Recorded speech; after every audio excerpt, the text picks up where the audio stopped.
Lent season begins this Wednesday. It's kind of snuck up on us this year. Have you noticed? Probably because the winter's been so bad, and it's later than normal. The other day, Marcy said to me, did we miss Ash Wednesday? And she said almost panicky, like, did we miss Ash Wednesday? No, it's next week. I'm planning an Ashless Wednesday service. Now, somebody asked me, what do you mean by Ashless Wednesday? Well, we're not going to put ashes on your forehead. Therefore, it's an Ashless Wednesday service. No ashes. We will have some special things this Wednesday, and just reminding you that the Lenten season starts. I'm thinking about a whole theme of ashes to fire, with the cross in the middle. Well, stop and think. Lent begins with ashes. What happened later on in church history? The fire. Pentecost. Pentecostal fire will fall on June 9th, I think it is, something like that. Pentecost Sunday. So, ashes to fire. As I looked at the scriptures today out of Matthew chapter 6, I find some instructions there that hopefully will make us think about some things. Matthew 6, the first few verses say, be careful not to practice your righteousness in front of others to be seen by them. If you do, you will have no reward from your Father in heaven. So when you give to the needy, do not announce it with trumpets as the hypocrites do in the synagogues and on the streets to be honored by others. Truly, I tell you, they have received their reward in full. And then there's this interesting verse, verse 3. Do not let your right hand know what your left hand is doing, so that your giving may be in secret. You know, I've thought about that verse a lot down through the years. What exactly in the world is it talking about? Probably about 10 years ago now, I had somebody give me $100 one Sunday. That was not an unusual thing to happen. But what really reminded me about that particular day is the person gave it to me. There was a mix of 10s and 20s and 5s and singles in there. And they said, if you come across somebody this week who needs help, just help them. I don't need credit for giving on this. Just help them. Just do it. No questions asked. Now, that happens every once in a while, but this particular week stands out in my mind because I had a phone call on Tuesday morning from somebody who said, Pastor, I really need some help this week.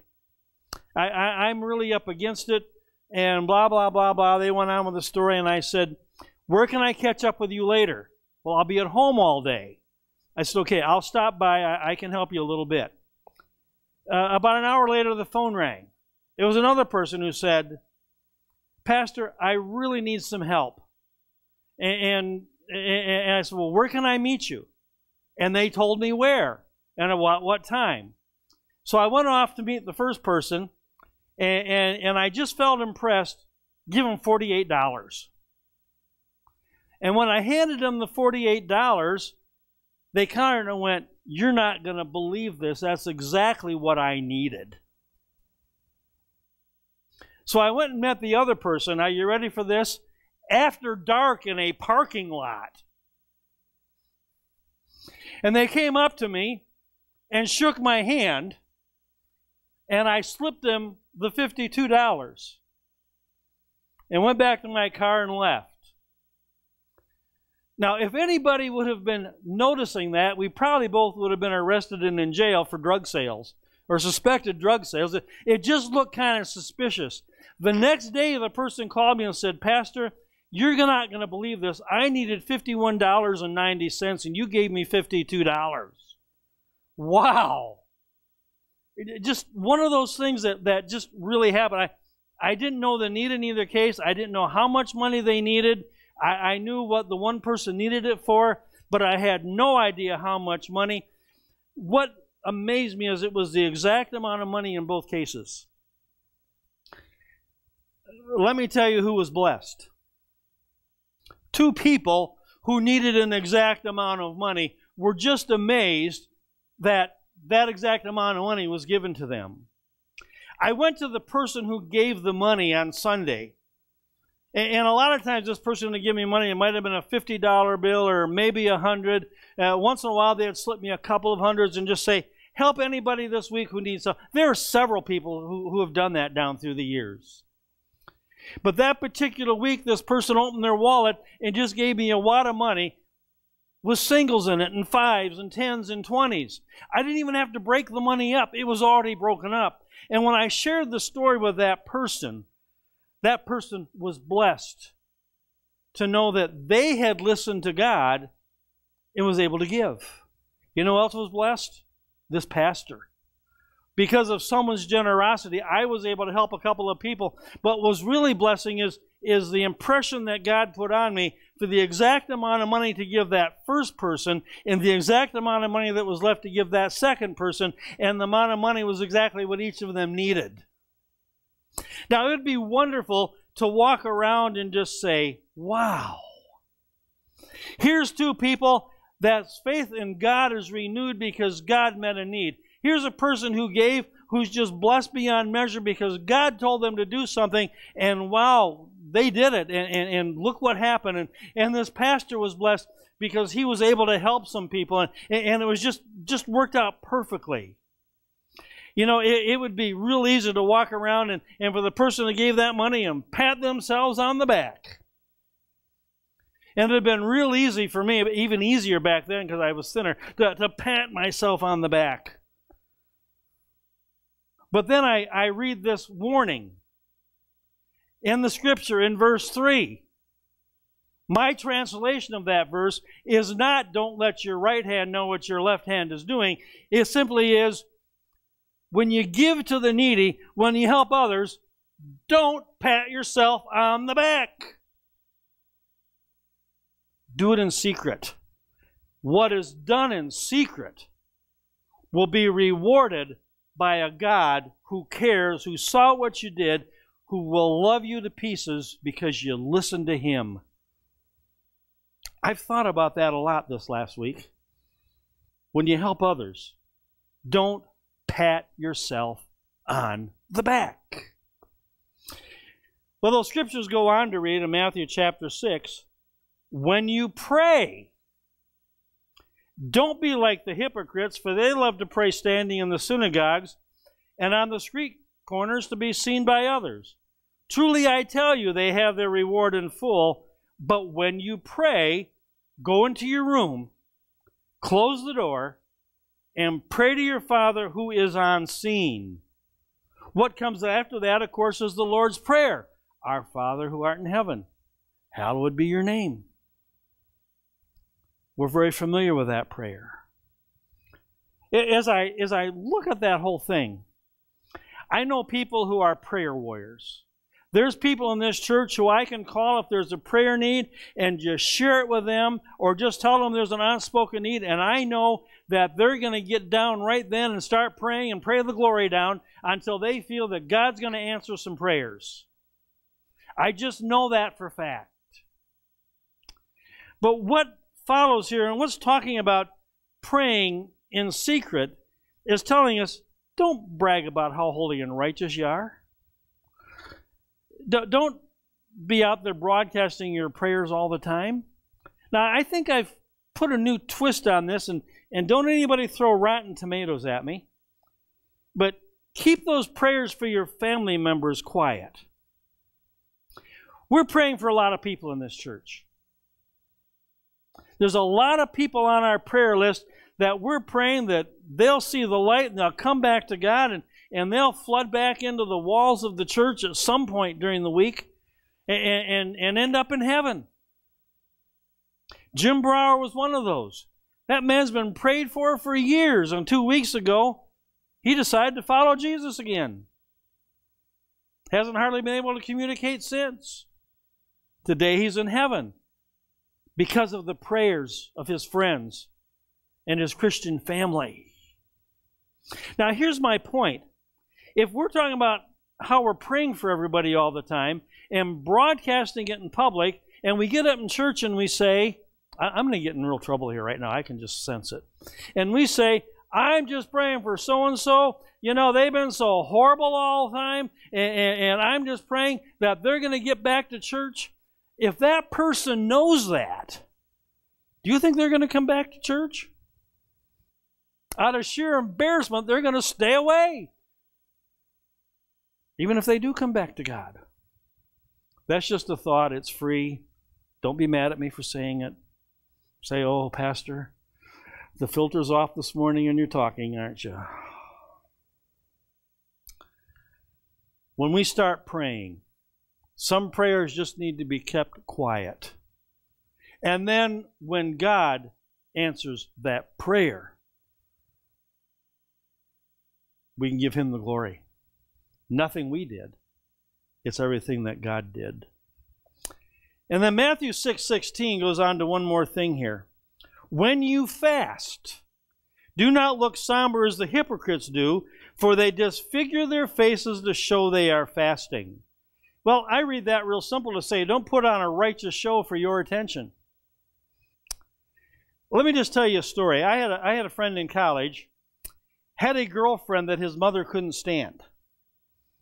Now, is there any mothers here who could never stand a girlfriend? I know you have real problems with your son's girlfriend and why, yeah. I have real problems with her husband, so. Anyhow, this woman just could not stand this girl. Now, they were in the pastorate, this couple. And I was a frequent visitor in their home. It wasn't all that far from here, and I'd go home with them a lot on weekends, and sometimes their mother would just call, say, I'm cooking a big dinner tonight. You guys drive on over for dinner and bring Greg with you. I enjoyed that. Home away from home.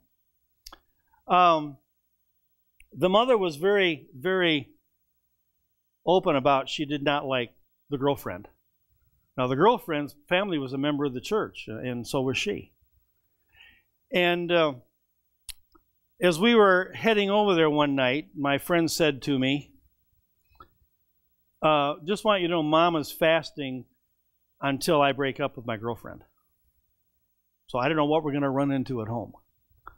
It was on a Sunday, I think, and as we got to church, she wasn't in church, the mother wasn't.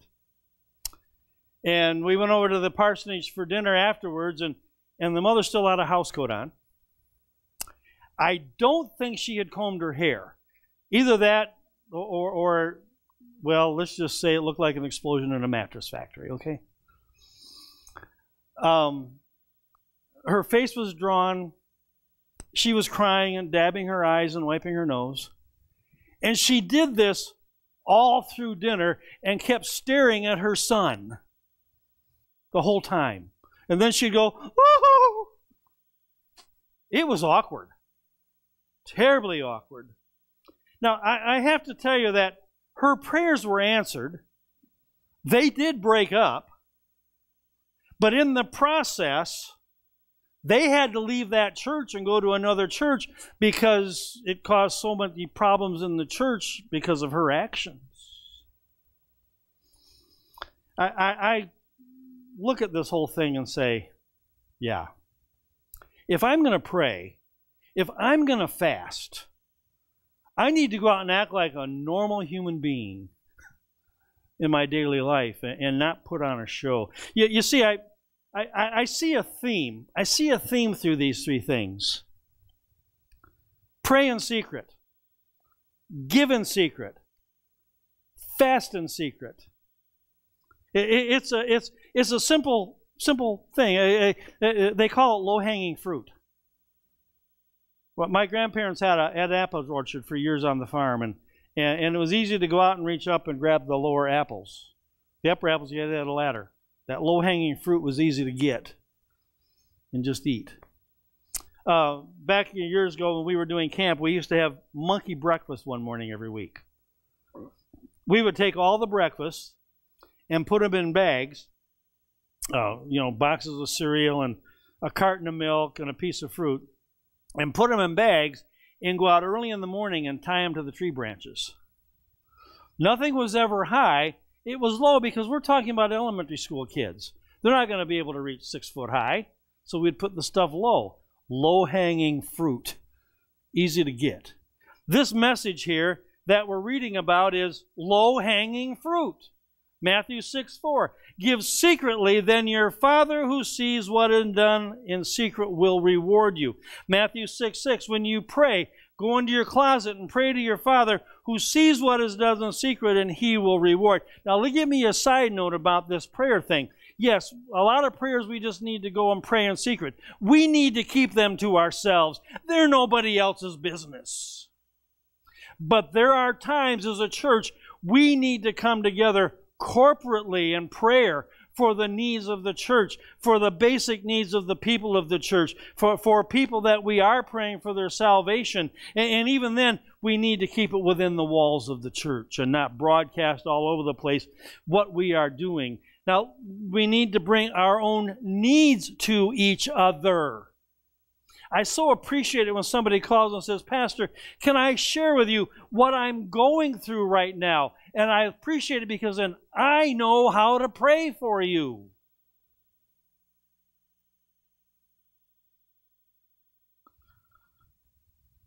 When I look at this whole thing, it's saying to me, don't put on a show. Don't steal God's glory. Do it in secret. Simple thing. Do it in secret so God will get the glory and praise. You see, when somebody gives something special, God has directed them to do that. God needs the praise. When someone prays for somebody else, so many times God has directed them to do that. It'd be easy for me to stand here and say, boy, I prayed for so-and-so the other day, and I just sent them a note praying for you, and they sent me a note back saying, boy, I needed that right now. Well, see, that's patting myself on the back. It's so nice to get a note from somebody who just said, I prayed for you this morning. Those things just need to be kept quiet. Because God directed them to do that. He needs the glory. When someone fasts for a particular reason, God will answer that prayer, but we need to keep it quiet because God needs to get the glory. To put it real simple, sometimes silence is golden. I said all that to say this. With Lent coming, Jesus is calling us to simplicity and a time of listening to Him. Think of the Lord's Prayer, giving Him the honor due His character. Hallowed be Thy name. Asking for our basic needs. Give us this day our daily bread. Dealing with our relationships with others. Forgive us as we forgive others. And doing it quietly. So, in public, we have this life of power that comes from God up above. That people can say, what's different about that person? There's something about this Christianity that really speaks. They don't gossip, they don't cheat, they don't stab other people in the back. They're just out there praising God for what He does. And things are getting done.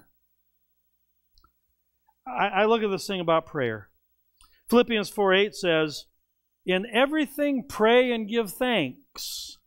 And what will happen? The peace of God that passes all understanding will protect your heart and your mind in Christ Jesus. We forget that sometimes.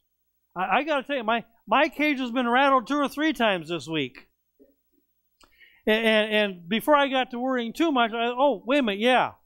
What are you going to preach about on Sunday? You better start praying. You know, when we pray, the peace comes. 1 Thessalonians 5:16 says, pray without ceasing. Well, I've mentioned before, in my mind as a younger adult and as a teenager, I kept thinking, how can I be on my knees praying all the time? I've got work to do. I've got school to go to. I've got things to do. I've got a schedule that has to be kept. Once in a while, I got to take a shower. I can't be kneeling down praying, and Lord knows I got to eat. I look at this thing of prayer, constantly recurring. I've got a good friend. We've known each other since we were 14. Some days I hear from him all day long. Not constant conversation, but sometimes I get up in the morning and my phone will go bing, and it's a Facebook message from him on Messenger. Morning. I'll wave back to him. You know, you can hit if you're on Facebook, you can hit wave and it'll wave back to him. A little bit later in the day, it might be, boy, this is a tough day at work. Guy should be retired. He's 69 years old. Don't you think anybody who's 69 should retire? Don't give me ideas because I'm not retiring yet. The other day it was, Terry died. Terry was his roommate in college. That we've all known each other for years. They've been really close friends. He went so close he went to Phoenix for the funeral yesterday. All day long I'll hear messages from him. Recurring. There's someone who used to attend this church that lives in Florida now, who sends me jokes all day long every day. We won't mention his name, but you know who I'm talking about. And I'll respond laughing or send him jokes back. It's constantly recurring. I have a wife. All day long, it's constantly recurring discussions, comments. How you doing? What's wrong with you? Oh, just my back hurts. You shouldn't have chopped that ice the other day. My son, Lee, some days it's all day long. Jokes, comics, things on and off. Recurring contact all day long. Pray without ceasing. Just on and off all day long. Thanking God. Praying to Him. Talking to Him. Mentioning things. Praising Him. Asking for His help. Constantly aware. I'm constantly aware of Marcy's presence in my life. I'm constantly aware of that person in Florida that they're there. I'm constantly aware that my friend is there. I'm constantly aware that Lee is there. Lots of two-way conversation. See, that's the way prayer should be. Talking and listening and being aware of the presence of God. Now, if I'm running around all day talking about all the things that I have done and all that I have given and all that I'm praying about, then I'm not going to hear God. I'm not going to be aware of His presence. So I just need to be constantly aware of the presence of God. Second thing, Jesus calls us to self-denial. I don't fast meals. If I were to fast a meal, you guys would be picking me up off the floor. I mean, my sugar would crash. I scream, you scream, we all scream for ice cream. No, I scream, you scream, we call the police, it gets messy. I just don't miss a meal. But I will fast other things. I will give other things up. I will give junk food up. Doesn't do me any good, but I give it up. You know, different things that I do there. We all fast in different ways. And during Lent, a lot of times we've asked people, what are you going to give up for Lent? I'm not doing that this year. I'm not even going to ask you, what are you going to add for Lent? I'm not even going to suggest that you try to be kinder during Lent. It's just, what are you going to do personal for spiritual growth? Fat Tuesday's coming. I've already noticed those punchkis in the store. You know, those Polish donuts that you can see the cholesterol falling off of them. I discovered there's a recipe for gluten-free punchkis, Carol. It said it's really hard to make them, so I'm not going to try. Don't you try either, but the cholesterol would probably kill us anyhow. So, Mardi Gras is coming. People are going to clear their cupboards out They're going to do all this baking, people who are really serious about it. They're going to get all the junk food out of their house before Wednesday morning so that on Wednesday they are prepared to sacrifice to get close to God. Now, I discovered something that I have never seen before. Acts chapter 13, 12 through 13 talks about fasting. Fasting has always been around. Here's what the Bible says. Paul was there. He had been preaching about God. He was expressing his feelings. He was out evangelizing. And the religious leaders of the day were upset. Here's what Acts chapter 23, around verses 12 through 13 say. The next morning, some Jews formed a conspiracy and bound themselves with an oath not to eat or drink until they had killed Paul. More than 40 men were involved in this plot. I've never noticed that scripture before. I've never paid any attention to it before. But here these guys are doing what? Fasting until they did something wrong, very wrong. They were committed to it. 40 of them. Can you imagine that?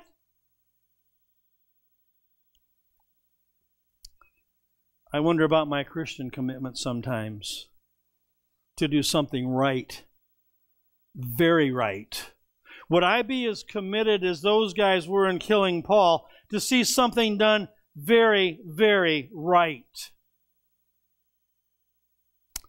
Denial is denying oneself in favor of someone else's decision. In this case, to get closer to God and His ways. I read something the other day that I had never seen before. It said, before we were called Christians, the experience was referred to as people of the way. Think about that. People of the way. It means I'm following something. Christian says I'm a follower of Jesus Christ. Christians say I believe in Jesus Christ. People of the way. I'm following a lifestyle. When I look at that, it's more than things we do at Lent. It's more than giving up chocolate or Facebook or TV so we can have more time to reflect and pray and listen. It's a commitment to a new lifestyle. It's a commitment to a change that will allow us to have spiritual growth that won't be just a change for 40 days, but will be a permanent change for life. Self-denial. Think about it. Jesus also calls us corporately. Hebrews 10:25 says, do not forsake the assembling of yourselves together as some are in the practice of doing. Do you know how hard it is to get people to come out to church anymore? Now, I know work schedules are a problem. I was shocked to see Vicki walk in this morning. I saw her at the nursing home the other day and she said, this is not my Sunday to be at church. You see, Vicki has to work, every other weekend? And she's in the reserves, so she's in Nashville one weekend a month. Did you guys know that? She goes to Nashville one weekend a month. And some of the people we're dealing with on the fringe edges of the church, some of the younger people especially. I've got a list probably about 12 right now of people I'm working with. They all work Sundays.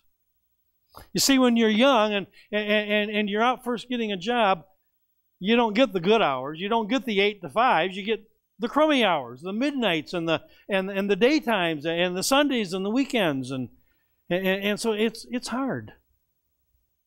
And so churches are looking at different things of when can I get people together? Is it a Monday night?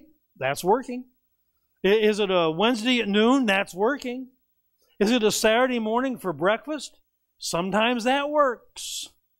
Is it a Sunday morning that's been traditional? Oh yeah, that still works. But look around you at who's here.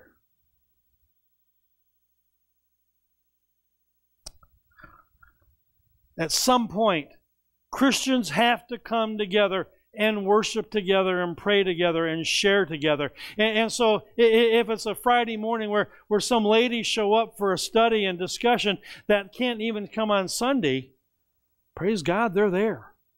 It's assembling together. Jesus calls us to do that. In Acts 1 and 2, what do I see there?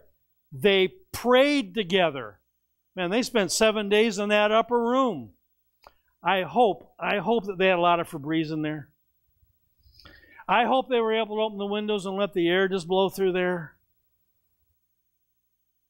I hope they weren't Chinese and didn't cook everything in heavy oil and grease. But they prayed. They shared together. They talked together. They praised God together. They listened and waited for directions together. And then the fire fell. 2 Corinthians 7:14 says, if my people who are called by my name will humble themselves and leave their sins, I will hear from heaven. I will forgive their sin. Sometimes the biggest sin is lack of prayer. You see, it's through prayer we get our spiritual power. I will heal their land. Boy, our land sure needs to be healed. And I'm not talking just about for crops to grow. I will send revival. I will send new life. I will send refreshing. We need refreshing. We need Jesus to call us. We need to allow Him to call us. And when we do, the power for daily life will come. I encourage you to pray. I encourage you to listen. That's part of prayer. I encourage you to deny yourself. I encourage you to help others. I encourage you to become all that God would have you to be.